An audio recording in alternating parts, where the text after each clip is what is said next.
Hi, I thought I'd share with you a Christmas story. This story is called The Great Christmas Pudding Rescue.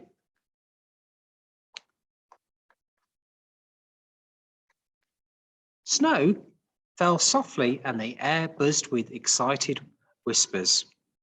The happy villagers of Pudding Town were watching and waiting for the Pudding Express train to arrive. It carried a precious cargo, all the yummy ingredients needed for their Christmas pudding festival. Just then there was a loud announcement. "Disaster!" cried the station master. "The Pudding Express is stuck in snow." "Oh no," the people cried. "We can't have our great pudding festival without it. What shall we do?"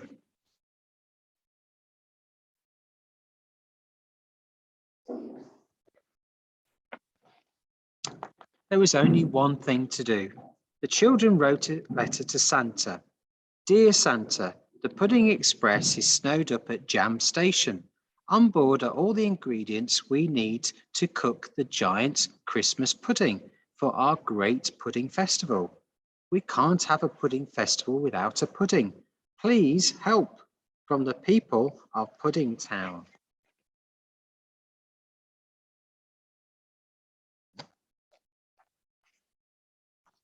As the smallest child was about to post the letter, a sudden breeze blew it high into the frosty sky. Swoosh! Maybe it happened because they were hoping and caring, loving and sharing. Whee! The letter swirled above the rooftops, over the frozen lake, across the forest, and far, far away.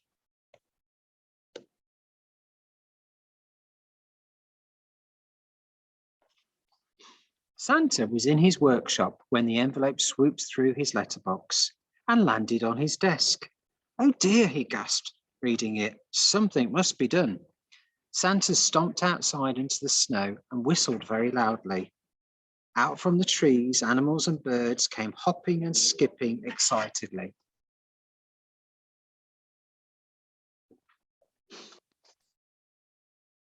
Santa explained about the train stuck deep in snow. "What can we do to help?" the squirrel asked. "I'll show you," Santa replied. They followed him into his huge Christmas cabin. Every shelf was piled high with presents. "Aha, found it," Santa smiled, reaching for a huge cookbook, Mrs. Claus's very secret, scrumptious Christmas pudding recipe. "And here's everything we need to make it."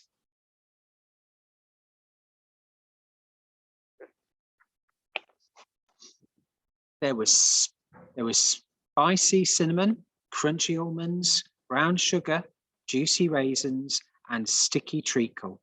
"Delicious," said Bear, dipping his paw in the treacle.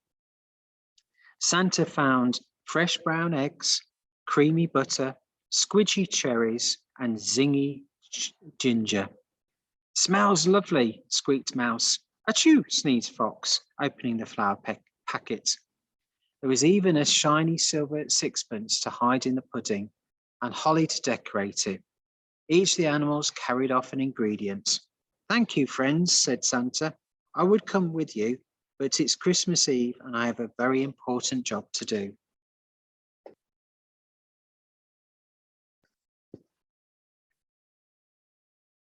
The animals set off for Pudding Town, but with a few mishaps along the way. They almost got lost in a snow blizzard. "Follow our singing," chirped the robins. "We'll get you through." Mouse got a little upset when she sat on some prickly holly that Hare had left behind, and some cherries went missing. On the slippery frozen lake, Squirrel dropped her raisins. They scattered everywhere. Fortunately, Hedgehog was able to collect them in no time.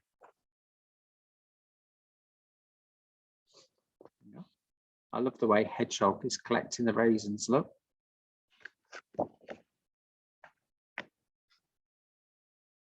But they had lots of fun too.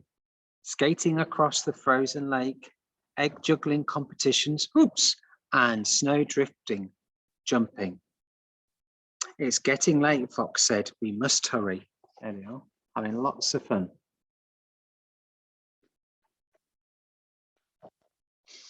At last they saw the twinkling lights of Pudding Town. I never thought we'd get here in time, said Rabbit, but we did. Maybe it was because they were hoping and caring, loving and sharing. What a surprise the villagers had when they saw the animals bringing such wonderful supplies for their great pudding festival. Hooray, they cheered. Thank you. See the animals and the villagers.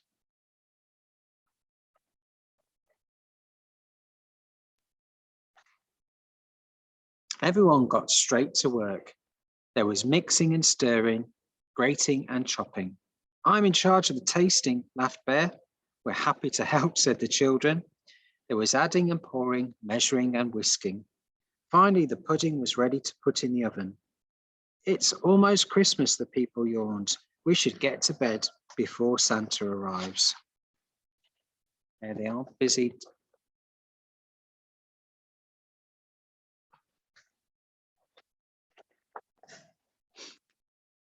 The town awoke to the sound of the robins singing happily. It was Christmas Day. Santa had visited overnight and left presents for everyone. Snow sledges laughed the kitchen, raisin cookies smiled Hedgehog. A giant tub of treacle, said Bear with a sticky grin. In all the fun and excitement, they almost forgot about their pudding. Everyone waited with bated breath to see how it had turned out.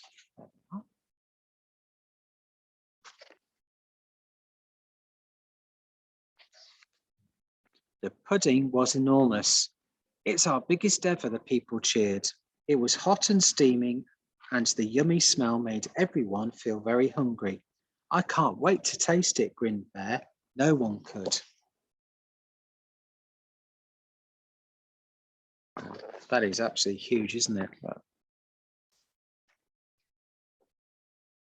Hooray! It was the best great pudding festival that Pudding Town had ever had. The day was filled with feasting and friendship, sparkles and smiles, singing and dancing. Best of all, the pudding tasted delicious. There was more than enough for all the people and the animals too. Even I can't eat another crumb, Bear sighed. We found the silver sixpence, squeaked the mouse happily.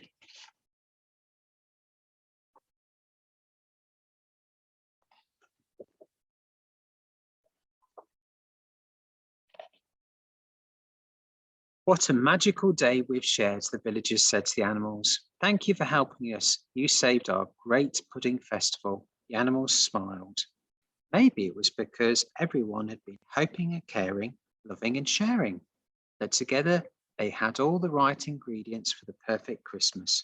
And maybe, just maybe, if we begin hoping and caring, loving and sharing, then our dreams will also come true.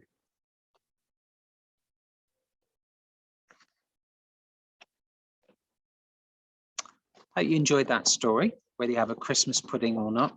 I quite liked it because it reminds me of when I was a little boy, we'd often have a Christmas pudding and my mum would put coins in the pudding as well. Fortunately, we didn't swallow any, but it was always quite fun finding them, little 5p pieces and things like that. So, and also I hope you have a really lovely Christmas as well. Thank you. Bye-bye.